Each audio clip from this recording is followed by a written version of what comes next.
एक औरत की जिंदगी का सबसे खूबसूरत दिन होता है जब वो माँ बनती है। इस दिन वो एक ऐसी जिंदगी को दुनिया के सामने लेकर आती है जिसका वो खुद 9 महीने से इंतजार कर रही थी।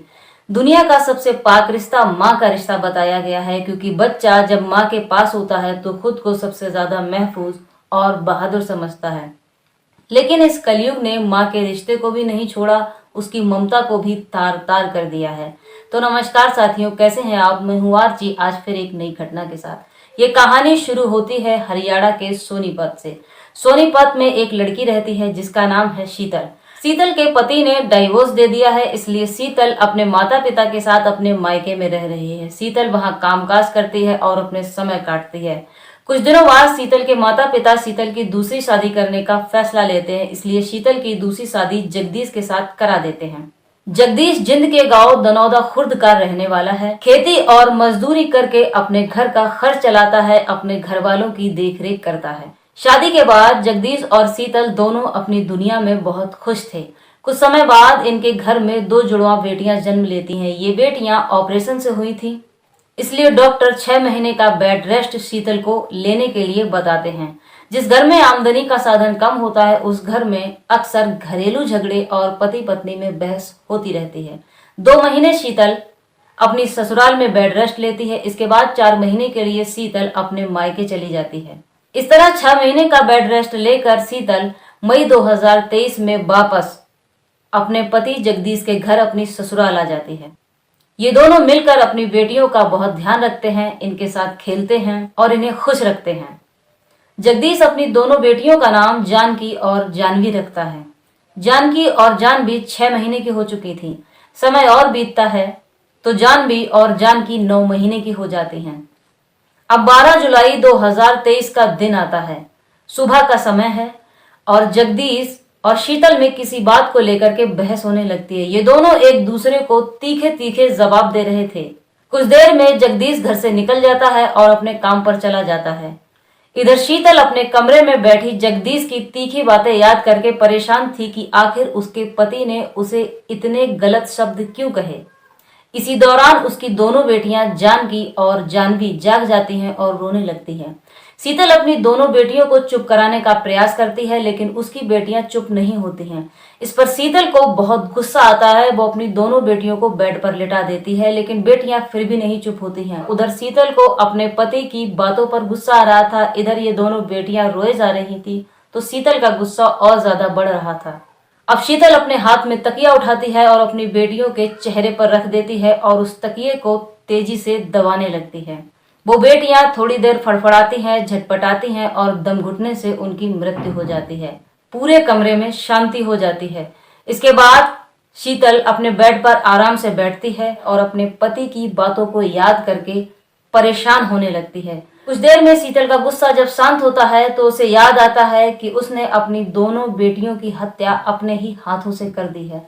अब शीतल को कुछ समझ में नहीं आ रहा था, वो करे तो क्या करे। अब शीतल अपनी दोनों बेटियों को देख करके रोने लगती है। शीतल की रोने की आवाज को सुनकर घर के अन्य परिजन भी वहां इकट्ठे हो जाते हैं और शीतल से रोने का कारण पूछते हैं, तो शीतल कहती है उसकी दोनों बेटियां अब मर चुकी हैं। घर वाले दोनों बच्चों को उठाकर छूकर देखते हैं तो सच में वो दोनों बेटियां मर चुकी थी, उनका शरीर ठंडा पड़ चुका था। अब घर वाले भी शीतल के साथ में रोने लगते हैं।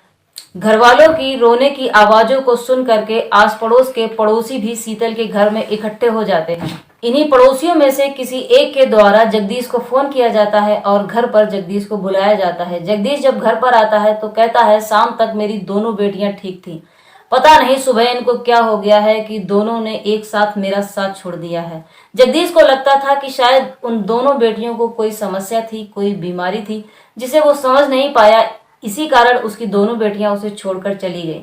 अब शाम तक इन दोनों बच्चियों को दफना दिया जाता है। 2-4 दिन पूरे घर में शोक का माहौल रहता है। इसी समय शीतल के माता पिता शीतल के पास आते हैं और शीतल को सांत्वना देकर के वापस चले भी जाते हैं। अब इस घटना को लगभग 4 दिन हो चुके थे।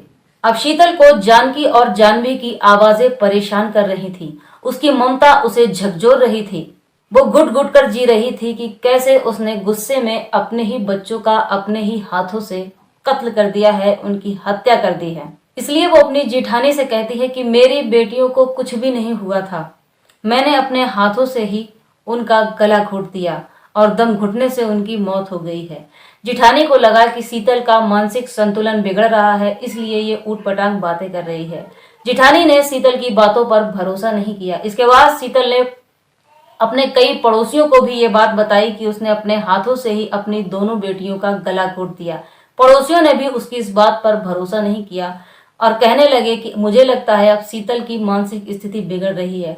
उसने जगदीश को भी यह बात बताई, लेकिन जगदीश ने भी उसकी इस बात पर भरोसा नहीं किया।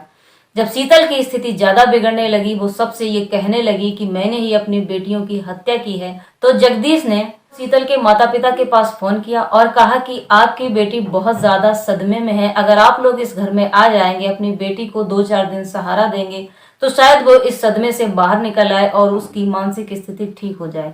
इस पर अगले दिन ही शीतल के माता पिता घर आ जाते हैं। वो ये बात अपने माता पिता से भी कहती है कि उसकी गलती की वजह से उसने अपनी दोनों बेटियां खो दी। ये बात सुनकर माता पिता चौंक जाते हैं और शीतल को एक कमरे में लेकर जाते हैं। फिर पूछते हैं कि क्या हुआ। तो शीतल बताती है कि उस दिन पति पत्नी का झगड़ा हुआ था और वो गुस्से में थी, बेटियां चुप नहीं हो रही थी। उसने आवेश में आकर दोनों बेटियों को बेड पर लिटाया और तकिए से उनका मुंह दाब दिया, जिससे उनकी दम घुटने से मृत्यु हो गई। शीतल की जब ये बात उसके माता पिता सुनते हैं तो उन्हें यकीन हो जाता है कि शीतल ने ही अपने बच्चों की हत्या की है। अब शीतल के माता पिता को यकीन हो गया था कि शीतल ने ही अपनी दोनों बेटियों की हत्या की है। इस पर माता पिता नजदीकी थाने में फोन करते हैं और पुलिस को उस घर में बुलाते हैं। कुछ देर में वहां पुलिस आती है, पूछताछ करना शुरू कर देती है। एक एक करके सबका बयान लिया जाता है। शीतल से भी पूछताछ होती है तो शीतल कहती है कि मैंने ही अपनी बेटियों का अपने हाथों से कत्ल किया है।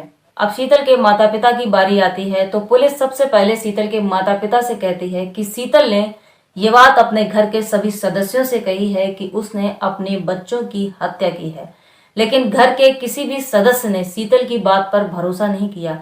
आखिर आपने इसकी बात पर कैसे भरोसा कर लिया? आप तो शीतल के माता पिता हैं, आपको तो भरोसा नहीं करना चाहिए था।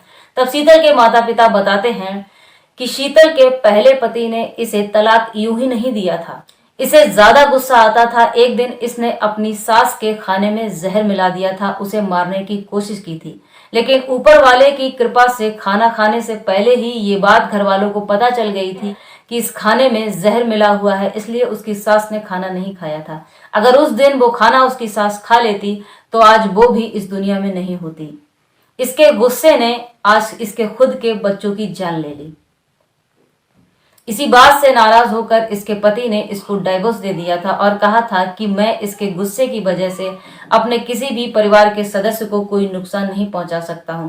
मैंने जगदीश से इसकी शादी तो की थी, लेकिन मैंने ये सच्चाई जगदीश को नहीं बताई। साथ ही साथ ये सच्चाई सारी दुनिया से छुपा कर रखी कि कहीं न कहीं मेरी बेटी का दोबारा से घर बस जाए, मगर इसके गुस्से ने दोबारा बसा बसाया घर भी उजाड़ दिया। ये बात सुनकर अब पुलिस क्या, आसपास जितने भी सदस्य खड़े थे, सभी को ये यकीन हो गया था कि ये हत्या शीतल ने ही की है। अब पुलिस फॉरेंसिक टीम को फोन करती है और उन्हें बुलाती है।